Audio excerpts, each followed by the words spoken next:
দ্বিতীয় আমাদের যে অভিযোগ সেটা হলো কোরামের সংক্রান্ত। হাইকোর্টের বিচারক নিয়োগের ক্ষেত্রে কোরামের ক্ষেত্রে একটা কথা আছে যে এখানে আইনজীবীদের কোনো প্রতিনিধি নাই, এটার ব্যাপারে সমালোচনা হচ্ছে।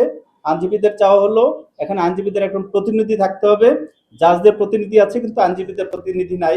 যদিও বলা হচ্ছে যে অ্যাটর্নি জেনারেল এখানে প্রতিনিধি, but attorney general is part of the government, সুতরাং তাকে সরাসরি আইনজীবীদের প্রতিনিধি হিসাবে ধরা যাচ্ছে না।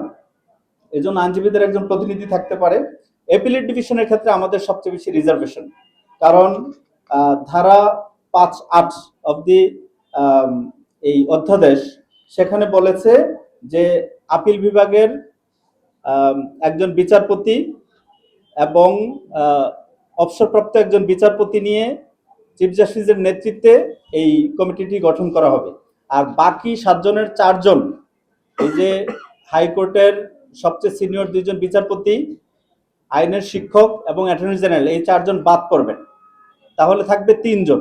এই 3 জনের মধ্যে 2 জন যদি একদিকে মত দেয় তাহলে সেটা পাশ হবে। যদি চিফ জাস্টিস 2 জন যদি দুই দিকে, চিফ জাস্টিস যদি অনুপস্থিত থাকে তাহলে 2 জনে কোরাম হবে। 2 জনে যদি কোরাম হয় এবং সেখানে 2 জন যদি 2 মত পোষণ করে তাহলে চিফ জাস্টিস সেখানে একটা ভোটিং পাওয়ার থাকবে। এই যে টাই ব্রেকিং যে ভোটিং পাওয়ার থাকবে, এর মাধ্যমে চিফ জাস্টিসকে অথবা যিনি সভাপতিত্ব করবেন তার স্থলাভিষিক্ত হিসাবে তাকে এই পরিমাণ ক্ষমতা দেওয়া হয়েছে, সে নিজেই চাইলে এই সিদ্ধান্ত গ্রহণ করতে পারে। তাহলে আমরা দেখছি যে অ্যাপিলেট ডিভিশনের জাজদের নিয়োগের ব্যাপারে একমাত্র চিফ জাস্টিস যদি নিজে চিন্তা করেন যে আমি তাদেরকেই এখানে অ্যাপয়েন্ট করব, সেটাও সম্ভব। সুতরাং আমরা মনে করি যে অ্যাপিল বিভাগের যে অ্যাপয়েন্টমেন্টের জন্য কমিটি আছে সেটা 3 জন থেকে বাড়িয়ে 5 জন করা হোক এবং সেখানে লে পার্সন সহ আরো অন্যদেরকে ইনক্লুড করা হোক এবং কোরামের পরিমাণ অন্তত 5 জন করা হোক এবং সংখ্যাগরিষ্ঠের ভিত্তিতে এই সিদ্ধান্তটা নেওয়া হোক। আদারওয়াইজ এটা একটা স্বেচ্ছাচারী প্রতিষ্ঠানে পরিণত হবে।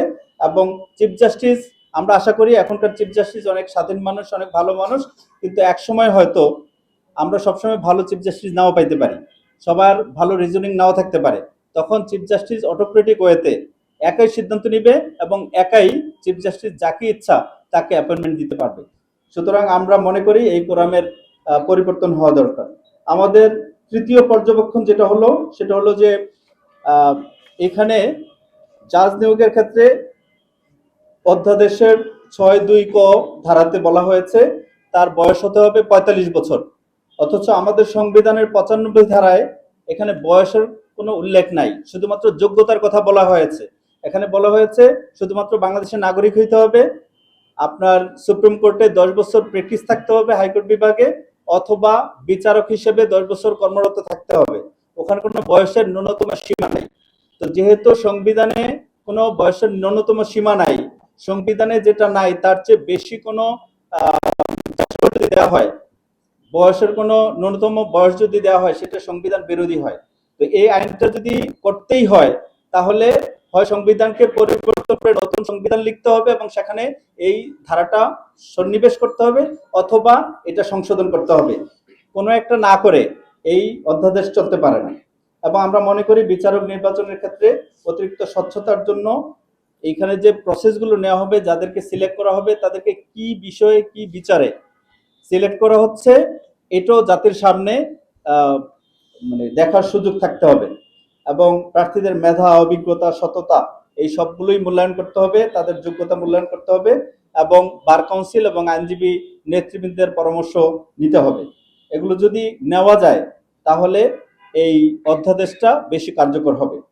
এবং আরেকটা বিষয়, সুপ্রিম কোর্টের পৃথক সচিবালয়ের ব্যাপারে আমাদের আইন উপদেষ্টা জনাব আসিফ নজরুল স্যার উল্লেখ করেছেন।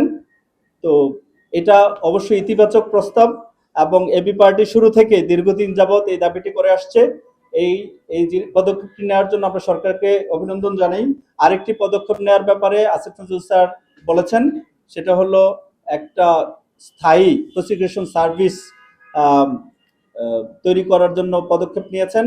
এটাও এবি পার্টি অনেক দিন থেকে বলে আসছে, স্পেশালি ব্যারিস্টার ফরবে অনেক দিন থেকে বলে আসছে।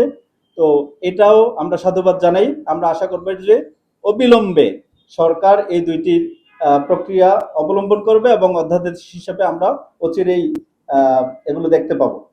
আরেকটি বিষয় হলো যে 2008 সালের 16ই মার্চ আপনাদের মনে থাকার কথা, সুপ্রিম জুডিশিয়াল কমিশন অধ্যাদেশ নামে একটি গেজেট প্রকাশিত হয়েছিল, কিন্তু পরবর্তীতে আওয়ামী লীগ সরকার ক্ষমতায় আসার পরে এই অধ্যাদেশের যে আইন বিধি এগুলোকে আর বাস্তবায়ন করে নাই। আমরা আশা করব এই সরকার তাদের আমলেই এই অধ্যাদেশকে একটু পরিমার্জন করে এটাকে আবার গেজেট করে এই আইনটিকে বাস্তবায়ন করবে এবং যতটুকু করতে পারবে না ততটুকু পরবর্তী যে নির্বাচিত সরকার আসবে আমরা আশা করব তারা বাকিটুকু বাস্তবায়ন করবে। এবং এবি পার্টি এই দাবির প্রতি মানুষের ভোগান্তি লাঘবের জন্য, মানুষের জনদুর্ভোগ লাঘবের জন্য এবং আইনজীবী এবং বিচার প্রার্থীদের যে সমস্যা সেগুলো সমাধানের জন্য কন্টিনিউয়াস তাদের এফোর্ট দিতে থাকবে এবং জাতিকে সবসময় সজাগ রাখবে এবং এই ব্যবস্থার সাথে জড়িত যারা আছে তাদেরকে সবসময় ইয়ের মাধ্যমে, আন্দোলন সংগ্রামের মাধ্যমে, দাবির মাধ্যমে এই দাবিগুলো আদায় করবে ইনশাল্লাহ।